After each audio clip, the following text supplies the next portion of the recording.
Wasbir nafsaka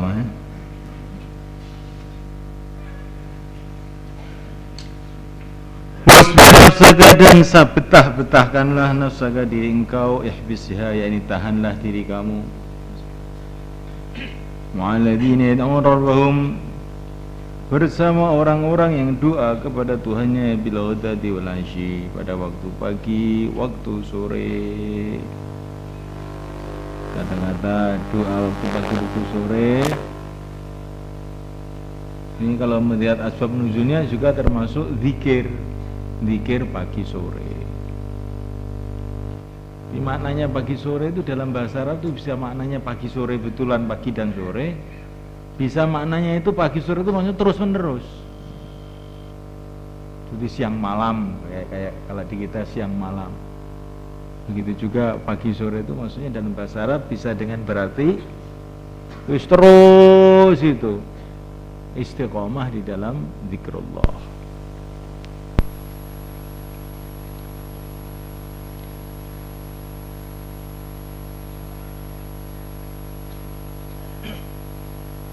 Yuriduna, mereka menghendaki wajhahu, zat Allah, ridha Allah, hanya menghendaki ridha Allah saja. Wala ta'dadu, dan janganlah sampai lepas aina kedua mata engkau anhum, dari mereka.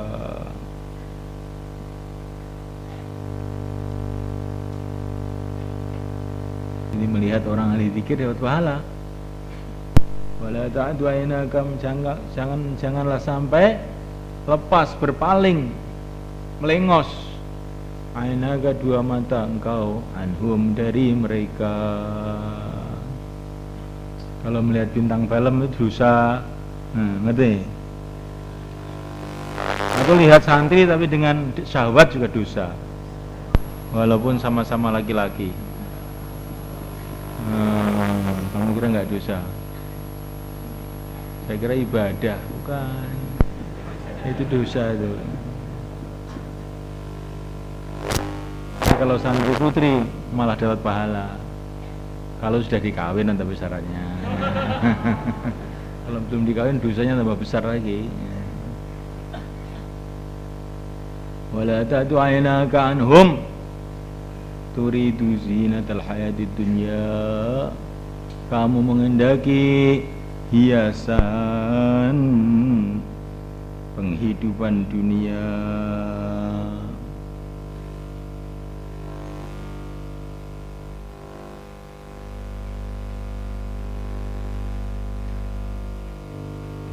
Nabi diperintah untuk menyabar-nyabarkan dirinya, kumpul bersama orang-orang yang doa kepada Allah, zikir kepada Allah, pagi sore menghendaki hanya zat Allah saja. Maka Nabi langsung pergi ke masjid. Ternyata sahabat-sahabatnya yang miskin-miskin ada di pojokan masjid, mereka pada zikir kepada Allah. Maka Nabi mengatakan, alhamdulillah yang telah menjadikan umatku ada segolongan manusia yang saya diperintah oleh Allah untuk menyabar-nyabarkan diri bersama mereka. Jadi begitu mulianya majelis-majelis zikir itu, sampai Nabi Sayyidul Anbiya diperintahkan untuk menyabar-nyabarkan diri bersama orang-orang ahli zikir.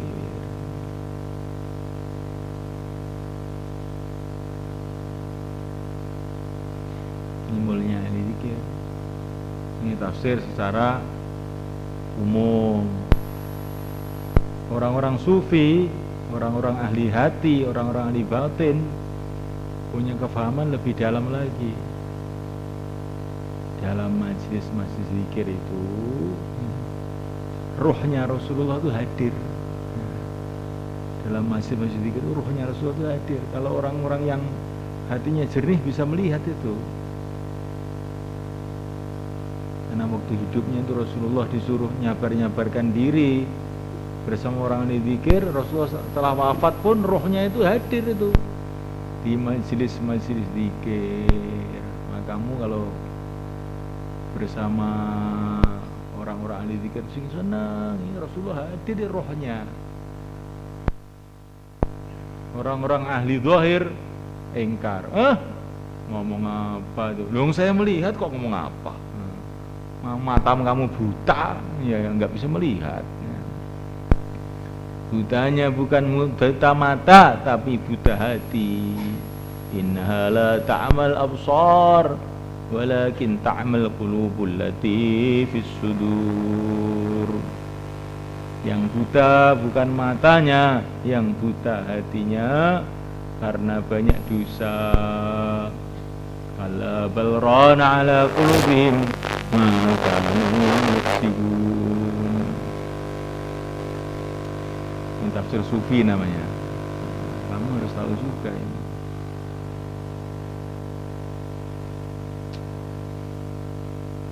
Jadi santri itu harus ngerti keistimewaan, kemuliaan ahli zikir. Itu Rasulullah hadir di situ. Maka jangan zikir ngontak-ngantuk. Kalau kepala kamu saya potong bagaimana? Mau nggak? Nggak mau. Saya juga nggak ingin motong, nanti masuk polisi malah. Cuman ini leher yang begitu itu betul-betul leher yang kalau menurut saya itu dipotong itu cocok gitu. Ini dari segi nafsu saya, dari segi yang lain, orang ngantuk bersama orang ahli zikir itu sudah dapat barokah juga gitu. Dzalika qaumun la yashqa bihim jalisuhum. Ini kalau dilihat fadilahnya itu ya, itu yang ngantuk itu orang mulia juga. Tapi dilihat ngantuknya itu kok ingin metik kepalanya gitu kan. Gimana itu jadinya itu? Yang benar mana itu?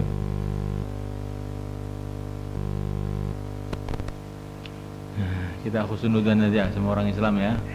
Husnudzan aja. Termasuk pada orang-orang yang ngantukan di masjid zikir itu kita husnudzan saja. Ini dapat berkah juga. Ini mungkin malah yang membuat makbul ya orang yang ngantuk ini. Nah, terus jadikan air satu ember siram. Ya.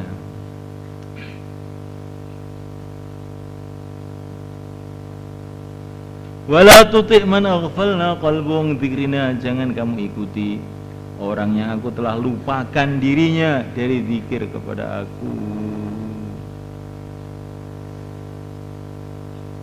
Jangan kamu ikuti orang-orang yang aku telah lupakan hatinya dari zikir. Ini maknanya orang yang banyak lupa kepada Allah itu tidak layak diikuti. Syaratnya pemimpin agama itu harus hatinya selalu ingat pada Allah. Kalau dia tidak ingat pada Allah, itu diikuti itu enggak layak. Dilarang oleh Allah, wala tuti' man aghfalna qalbahu an dzikrina. Nasihat Sayyidina Luqman, bukan Sayyidina Luqman, nasihatnya bagaimana? Wattabi' sabila man anaba ilaihi. Ikutilah jalannya orang yang anaba. Di antara maknanya anaba itu zikir. Wahdi ilaihi man anab, alladzina yadhkuruna Allah, alladzina amanu wa tatma'innu qulubuhum li dzikrillah. Jadi anaba itu maknanya diantaranya zikir. Makanya wa yahdi ilaihi man anab alladzina amanu wa tatma'innu qulubuhum li dzikrillah. Wattabi' sabila man anaba ilayya. Nah, kalau kamu itu ingin jadi warisannya orang yang diikuti, warisannya Rasulullah, harus banyak zikir. Laqad kana lakum fi Rasulillahi uswatun hasanah liman kana yarjullaha wal yawmal akhir wa dzakarallaha katsira. Yang bisa ikut Rasulullah itu orang yang zikir. Yang bisa ikut Rasulullah itu siapa? Yarjullah, harapannya kepada Allah. Orang yang harapannya kepada Allah. Kalau harapannya tidak kepada Allah, nggak bisa ikut Rasulullah. Wal yaumal akhir, cita-citanya akhirat. Terus wa dzakarallaha katsira, zikir banyak, baru bisa ikut Rasulullah. Kalau orang harapannya bukan kepada Allah, cita-citanya dunia, nggak pernah zikir, kok ikut Rasulullah, omong kosong.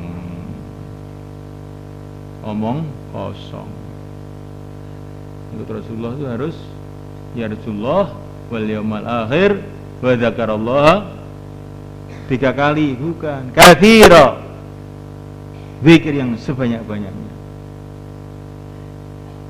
Maka ini termasuk tarbiyah penting zikir itu. Orang diikuti syaratnya juga harus zikir, orang yang ikut juga harus zikir. Jadi kita ini harus banyak zikir. Kalau kita diikuti juga harus banyak zikir, kalau kita ikut juga harus banyak zikir. Kalau nggak banyak zikir nggak bisa. Agama itu taat pada Allah. Kalau orang tidak ingat sama Allah, bagaimana bisa taat sama Allah?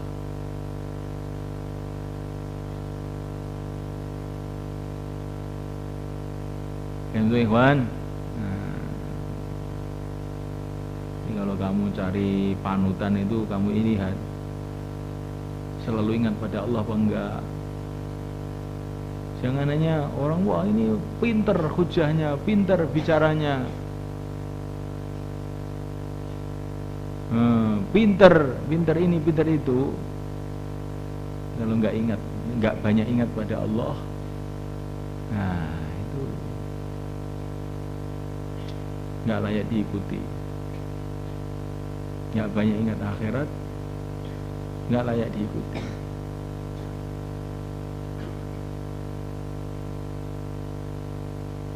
Makanya para ulama-ulama dulu kalau cari guru tuh gitu. Bagaimana dia? Banyak ingat akhirat apa enggak? Enggak pernah bicara akhirat, enggak usah kamu ikuti, cari yang lain aja. Ulama-ulama dulu kayak begitu, insyaallah. Nah, orang itu kalau sudah lupa dengan akhirat itu, walaupun beragama itu, agamanya itu jadi enggak karu-karuan.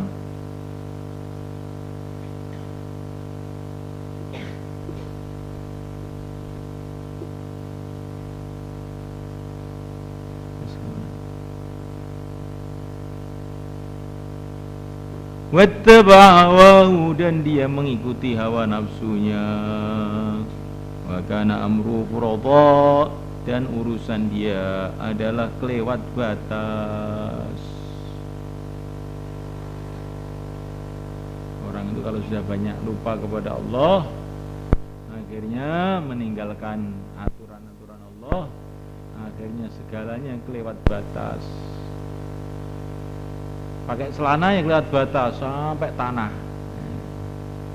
Nanti kalau dipendekkan kelewat batas sampai ke atas sekali, sampai udo.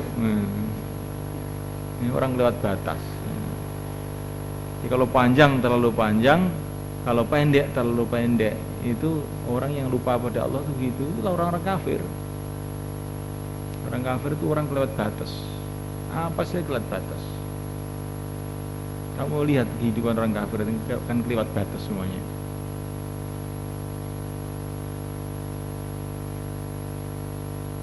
Yang komunis, orang Rusia, pokoknya manusia tidak punya hak, semua hak negara, harta dibagi rata. Yang kapitalis kelewat batas, orang boleh menimbun harta semau-maunya, kelewat batas semua. Jadi kalau orang Islam enggak, orang boleh menimbun harta, tapi keluarkan zakatnya, keluarkan kewajiban-kewajiban kepada Allah yang telah ditentukan. Ini sedengan, ummatan wasata, umat yang sedengan. Tapi sedengan dengan makna yang benar ya, sedengan dengan makna adil, bukan sedengan ya melek ndak, tidur ndak, itu sedengan, bukan begitu. Itu namanya ngeriyip namanya ya. Bukan sedengan, itu sedengan dengan makna yang ndak baik itu jadinya. Sedengan baik ndak, buruk ndak, bukan begitu. Itu bukan sedengan, itu namanya orang nggak punya prinsip. Sedengan ini maksudnya orangnya adil, apa-apa itu bertindak adil. Dan tidak ada adil kecuali dalam syariat. Wa qulil haqqu min rabbikum faman syaa'a falyu'min wa man syaa'a falyakfur. Jadi ini kita diperintahkan untuk bersama orang ahli zikir. Setelah cerita Ashabul Kahfi. Ashabul Kahfi ini juga termasuk kelompok orang ahli zikir. Dengan bukti mereka doa kepada Allah, atina gimana? Min ladunka rahmah wa hayyi' lana min amrina rasyada. Siapa yang sudah mengamalkan doa ini ketika masuk pondok? Ya, angkat tangan tinggi. Korek belum korek.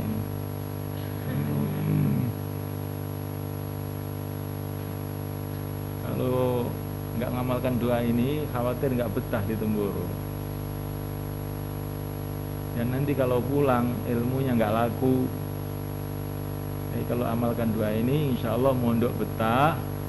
Pulang itu sudah ilmunya itu jadi laku, banyak yang ngaji. Kemarin ada yang tanya sama saya ingin maju sampai selesai terus nanti di rumah saya santrinya banyak, itu bagaimana amalannya Pak Kiai? Ini amalannya. Salah satunya.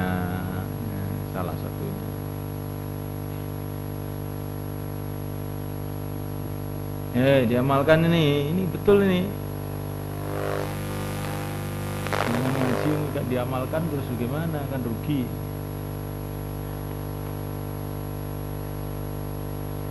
Jadi Ashabul Kahfi ini orang yang senantiasa ingat kepada Allah, kelompoknya ingat kepada Allah, maka pantaslah setelah itu ada ayat wasbir nafsaka ma'al ladzina yad'una rabbahum.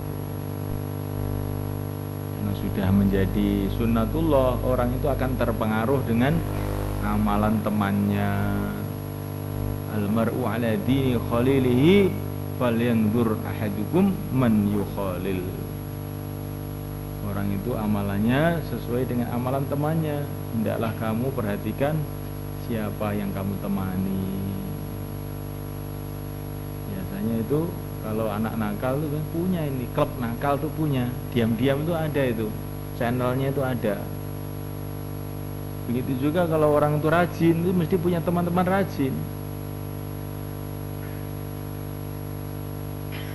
Maka hati-hati berteman itu, jangan sembarang berteman.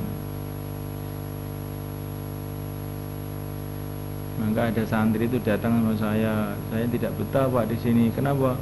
Temannya nakal-nakal. Oh, termasuk kamu. Oh, termasuk kamu ini. Loh, saya tidak kok Pak. Teman-temannya nakal, nggak mungkin. Kalau kamu baik, mesti temannya baik. Kamu bilang teman kamu nakal, mesti kamu sendiri nakal. Cocok pulang kamu, nggak cocoknya. Jadi karena santri itu mengeluh itu sebetulnya bercerita dirinya sendiri. Saya ini kok teman-teman saya nakal semua, termasuk kamu. Termasuk kamu, nggak mungkin tidak. Setan temannya setan. Nggak ada malaikat teman setan itu. Maka hati-hati kalau laporan itu nanti akan saya nilai itu.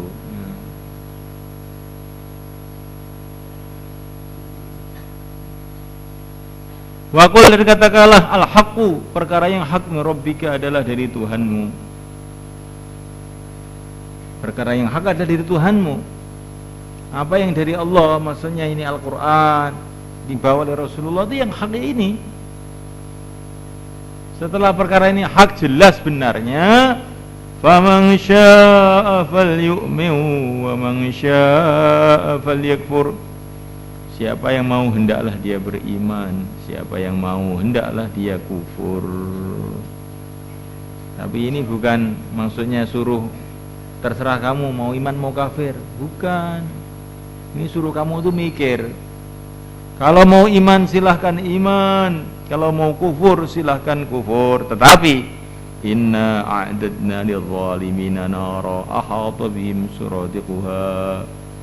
Sesungguhnya aku telah menyediakan untuk orang-orang yang zalim, aku sediakan naron, api neraka, ahata yang meliputi bihim dengan mereka, suradiquha, pagar-pagar neraka, atau suratikuha gelombang-gelombang neraka, atau suratikuha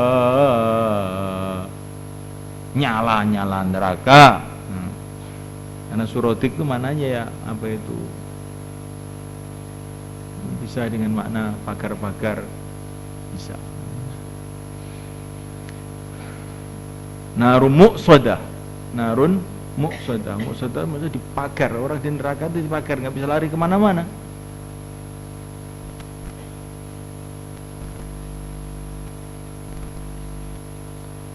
Jadi maksudnya ayatnya seperti ini, siapa yang mau iman silahkan, siapa mau kafir silahkan. Maksudnya supaya orang itu berpikir, kalau kamu iman yang menguntungkan diri kamu sendiri, kalau kamu kufur yang mencelakakan diri kamu sendiri. Terserah kamu mau celaka apa mau beruntung. Ini kata-kata seperti ini menarik orang untuk berpikir. Nah iya, yang mau ke neraka silahkan, yang mau ke surga silahkan. Apa ya? Oh, berarti boleh ya ke neraka? Boleh, silahkan rasakan sendiri. Seperti seorang kiai bilang sama santrinya, yang mau ngaji monggo, yang tidak mau ngaji silahkan tidur. Oh, sekarang boleh tidur, nggak usah ngaji. Dasar santri dungu. Ini bahasa ini maksudnya tahdid, untuk orang itu berpikir. Ancaman, ini bahasa ancaman, tapi dengan kata-kata yang menarik orang untuk bisa berpikir. Wa yastaghithu, bila mereka minta minum, yughatu, maka mereka dikasih minum, bima'in, seperti dengan air, kal muhli, yang seperti belendeknya minyak, kal muhli, yang seperti endapan minyak. Minyak kalau yang kotor, endapannya itu namanya muhl. Kalau mereka minta minum, dikasih minum dengan air yang seperti endapan minyak. Yashwil wujuh, yang akan menghanguskan wajah orang yang minum. Saking panasnya itu, baru didekatkan ke mukanya, wajahnya jadi terkelupas. Na'udzubillah min dzalik. Bi'sa syarab, seburuk-buruknya minuman, wasa'at murtafaqa, dan seburuk-buruknya tempat istirahat. Tempat istirahat kok api, minumnya belendekan minyak yang panas sekali, yang membakar wajah. Betul-betul seburuk-buruknya tempat istirahat. Allahumma a'idna minhu.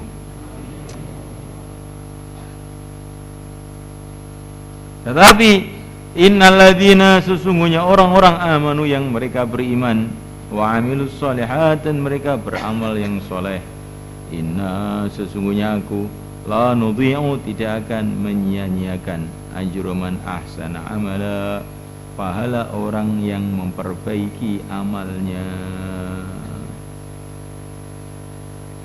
Ulaika, mereka itu, lahum, bagi mereka, jannatu adnin, surga-surga yang kekal abadi. Bukan surga satu, surga-surga minimal dua. Waliman khafa maqama rabbi jannatan, orang yang takut kepada Allah dikasih dua surga. Ini minimal ini. Di sana ada banyak surga.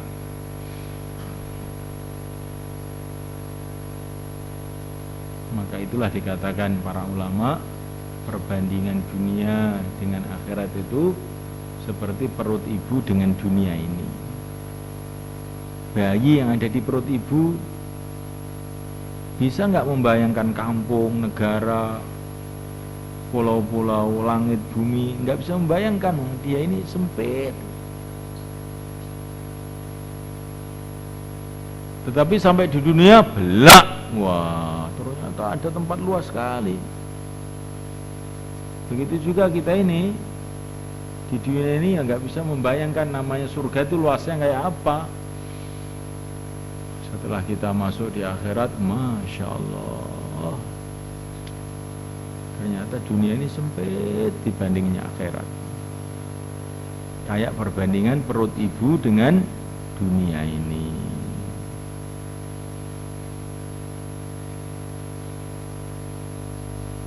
Betul-betul luas, sangat-sangat luas. Maka dalam sebuah hadis dikatakan orang ahli surga itu memandang ke depan itu jarak pandangnya ini 1000 tahun perjalanan. 1000 tahun perjalanan itu berapa kilometer kira-kira? Jutaan kilometer, juta-juta kilometer. Dan kalau dia melangkah itu sejauh mata dia memandang. Jadi mata sudah sampai sudah. Nah, bukan harus klotek, capek berhenti minum dulu, nggak ada itu. Capeknya sudah di dunia dulu. Di akhirat sudah nggak ada capek-capek lagi.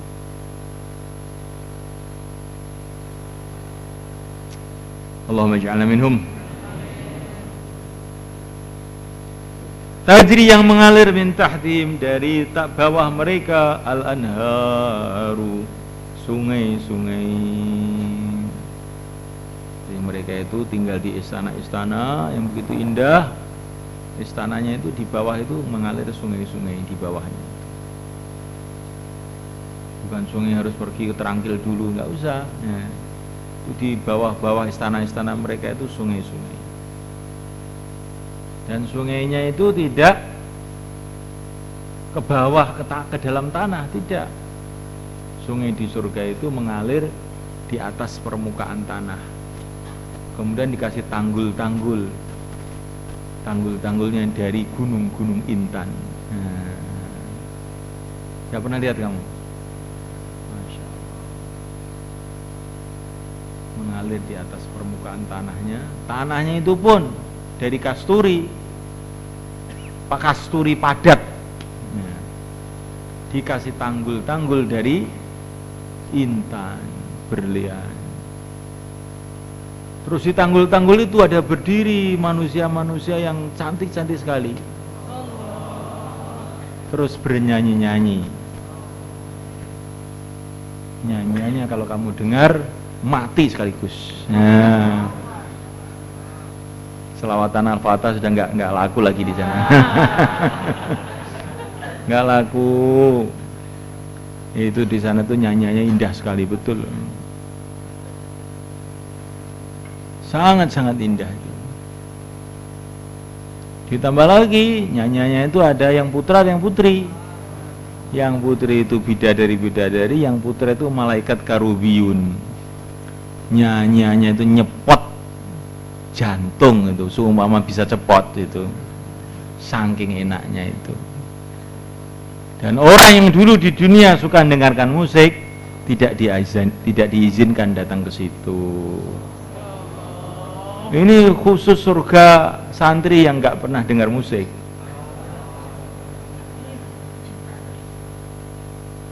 Ini dengar ini orang-orang kampung yang dengar pengajian ini di rumah-rumah, termasuk kamu punya HP, itu musik juga itu. Itu nanti nggak bisa dengar musik surga itu nanti. Walaupun masuk surga, jadi di surga itu bertingkat-tingkat. Surga yang begini ini tadi hanya khusus orang-orang yang punya amalan khusus di dunia. Dan nanti berarti di surga itu masih ada larangan mau masuk nggak boleh gitu, bukan. Kalau di dunia dulu pernah mendengarkan musik belum tobat, itu di surga itu oleh Allah nggak dikasih alat untuk mendengar, itu nggak dikasih. Jadi dia di bawah diam aja, ngomong-ngomong, ngobrol-ngobrol biasa gitu aja. Jadi nggak ada keinginan untuk naik juga nggak ada. Karena di surga nggak ada orang susah. Tapi ya kenikmatannya itu berbeda-beda sesuai dengan amalnya dulu di dunia. Nah, kata para ulama, setiap kamu meninggalkan nafsu kamu satu, tambah satu kenikmatan di surga. Tambah banyak nafsu yang kamu tinggalkan, tambah banyak kenikmatan yang akan Allah berikan. Maka meninggalkan nafsu itu bukan perkara kecil itu. Walaupun halal. Apalagi haram. Kalau haram ya kan neraka kalau nggak diampuni oleh Allah. Jadi nafsu yang halal itu saja akan mengurangi nikmat di surga. Apalagi nafsu yang haram, naudzubillah.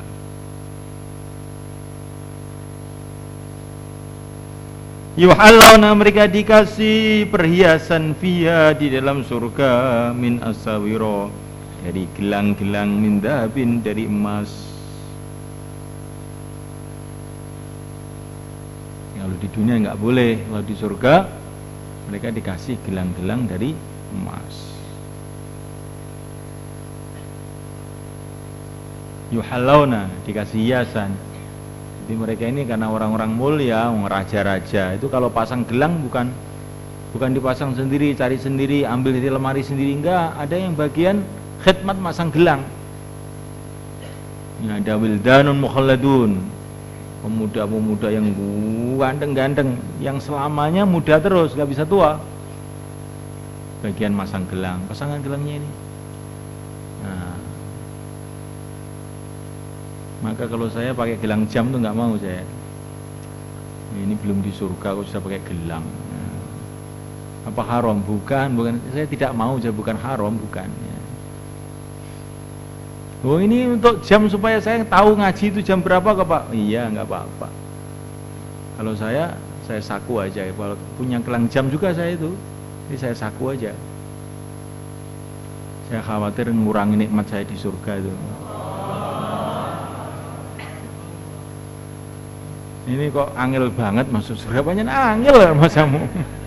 Surga itu mahal kok, di dunia sudah gaya pakai gelang jam untuk apa, mejeng, nah, biar kelihatan keren. Nah, nanti saya khawatir di surga nggak bagian gelang.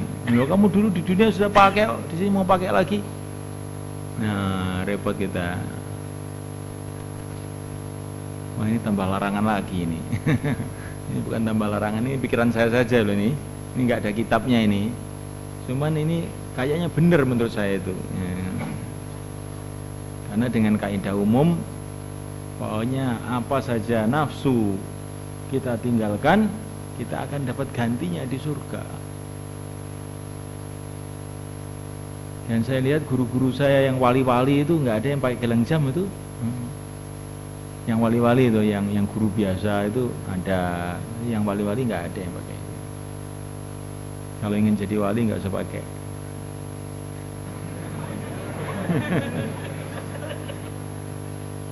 Nah, kita ini kan apa itu? Ya kamu renungi sendirilah. Ya, ini babnya itu sudah bab rasa hati ini, bukan masalah hanya halal haram, itu rasanya hati. Orang ini kalau cinta, dia punya perasaan yang tidak dimiliki oleh orang lain. Nah, kalau orang cinta sama Rasulullah juga begitu. Rasulullah nggak pakai gelang jam, saya nggak pakai, udah gitu aja. Nah, kok pakai kacamata kamu? Oh. Sebelum ada yang usul saya bilang dulu. Ini kacamata ini bukan untuk gaya. Saya tanpa kacamata juga sudah gaya saya ini. Ini kacamata sakit. Nah, kalau nggak pakai kaca ini nggak bisa membaca ini. Kamu jangan. Ini mesti ada hatinya yang tanya itu ada.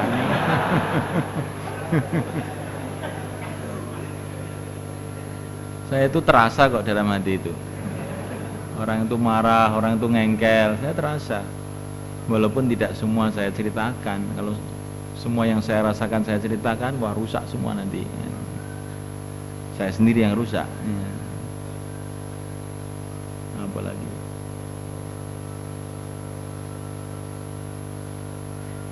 Wa yalbasuna thiyaban khudra, dan mereka berpakaian thiyaban khudra, pakaian-pakaian yang hijau, min sundusin, dari sutra halus, wa istabrokin, dan sutra tebal.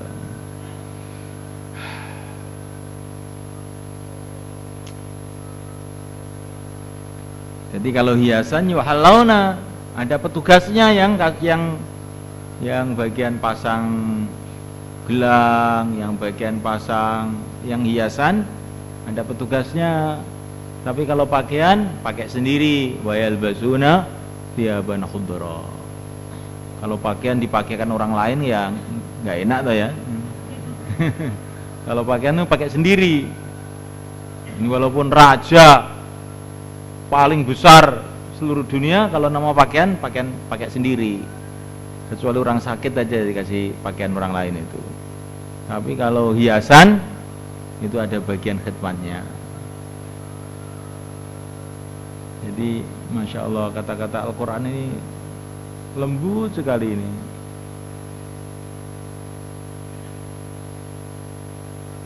Hiasan-hiasan hijau, yalbasuna thiyaban khudra. Jadi ahli surga itu pakainya hijau-hijau begitu. Iya.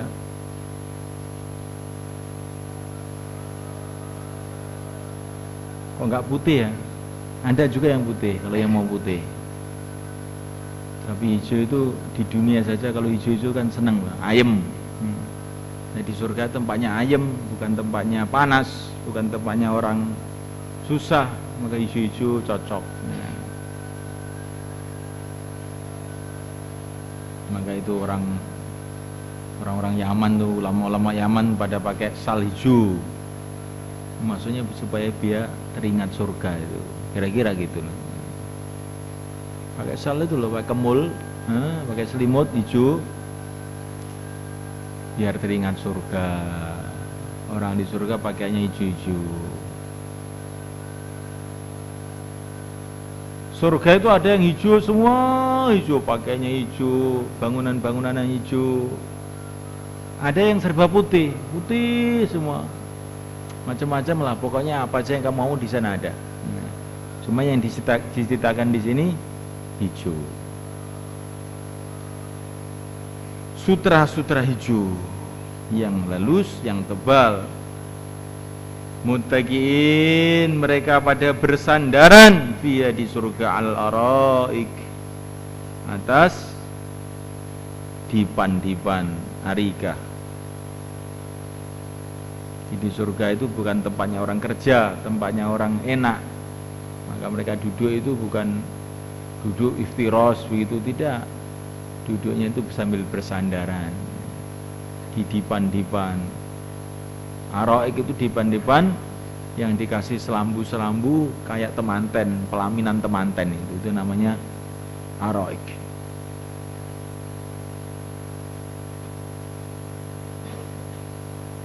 Bersandaran. Dalam surah Yasin bagaimana? Hum wajwajuhum fi dhilalin 'alal araiki muttaqiun. Mereka dengan istri-istri mereka atau suami-suami mereka fi dhilalin, dalam tempat yang teduh, enggak ada panas di sana. Tidak ada matahari di surga itu. Tapi tidak gelap. Pokoknya sudah terang tanpa matahari. Nanti kalau ada matahari itu malah panas nanti deh. Tidak ada matahari juga tidak ada dingin. Bagaimana? Dalam Quran gimana? La tara fiha syamsa wala zamharira. Tidak ada panas, tidak pula ada dingin. Enak sudah. Masya Allah. Maka untuk mendapatkan ini kita sedikit susah payah, nggak apa-apa kan? Nggak apa-apa. Ni'mat thawab, sebaik-baiknya pahala. Wa hasunat murtafaqa, dan alangkah baiknya surga sebagai tempat istirahat. Istirahat yang kekal selama-lamanya.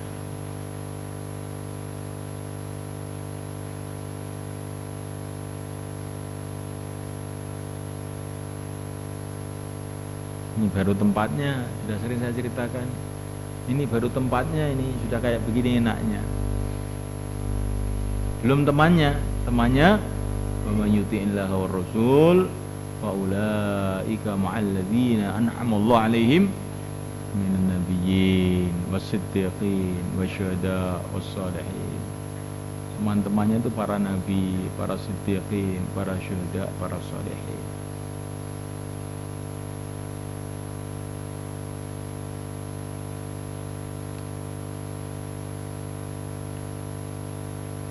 Belum kemuliaannya ini. Wal malaikatu yadkhuluna 'alaihim min kulli bab. Salamun 'alaikum bima sabartum. Fa ni'mal badar. Malaikat-malaikat pada datang ke pintu-pintu. Saking mulianya mereka itu, malaikat itu hanya di pintu aja, nggak berani masuk itu. Sambil mengucapkan salam, assalamualaikum, selamat kamu, sukses kamu. Fani ma'ung bedar, inilah sebaik-baiknya tempat tinggal akhir. Belum istrinya ini, istrinya bagaimana? Wa azwajum mutahharah wa kawa'iba atroba. Saya ceritakan kawa'iba atroba ini, kamu bisa minta pulang sekarang ini. Wa hurun 'ain ka'amthalil lu'lu'il maknun.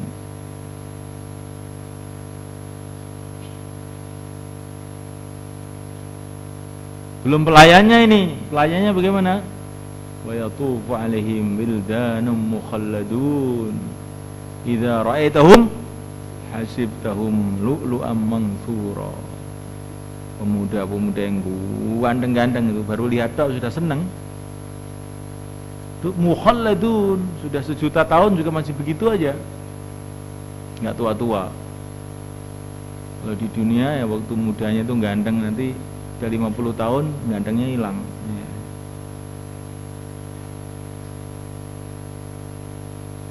Idza ra'aitum hasibtahum lu'lu'an mansura. Kalau kamu lihat akan kamu sangka mereka ini mutiara-mutiara yang ditebar, karena banyak itu.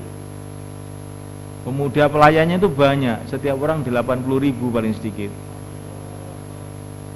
Jadi kayak mutiara-mutiara terbang, berterbaran itu. Wush.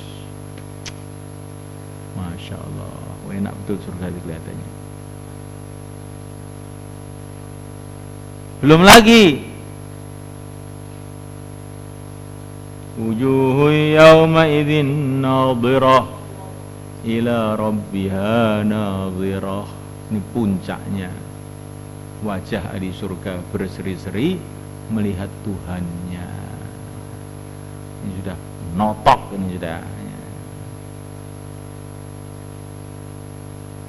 Ini semua akan kita dapatkan kalau kita ini mau taat kepada Allah. Tidak lama, waktu umur hidup ini saja. Kalau hidupnya sampai nanti malam, ya taat kepada Allah nanti malam cukup. Memang kita sabar-sabarkan diri kita dalam taat kepada Allah. Jangan kita terkesan dengan orang-orang dunia.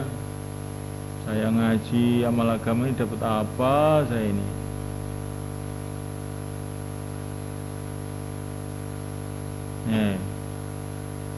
Dikasih cerita surga kok bisa ngantuk, kamu heran ya. Ini masuk keajaiban ini. Katanya saya aja lah ya. Kalau memang kamu itu punya istri di surga, saya kok cerita surga mesti kamu tertarik, hatinya nyembung karena kamu punya keluarga di sana. Kalau saya cerita surga kok kamu ngantuk, ini saya khawatir kamu nggak punya keluarga di sana. Nah, ini ancaman berat ini. Kamu renungi sendiri. Kamu orang Surabaya, saya cerita mengenai rumah kamu, kira-kira kamu tertarik nggak? Rumah kamu sekarang diperbaiki, sekarang rumah kamu jadi tingkat 5, pakai AC semua. Rumah siapa itu? Rumah kamu. Belum. Maka kamu tertarik nggak kira-kira? Nah, Begitu juga kalau memang orang itu ahli surga, dikasih cerita surga itu tertarik. Oh ini cerita rumah saya ini, nah tertarik. Kalau ngantuk ini nggak tahu, mungkin belum jadi atau bagaimana, nggak tahu saya. Saya tidak mengatakan tidak masuk, bukan ya. Tapi ini alamat-alamat yang kurang baik kelihatannya gitu. Kalau ada orang cerita akhirat, kamu perhatikan. Nanti kalau saya tuduh macam-macam nanti kamu. Mahfum ya kawan? Subhanallah.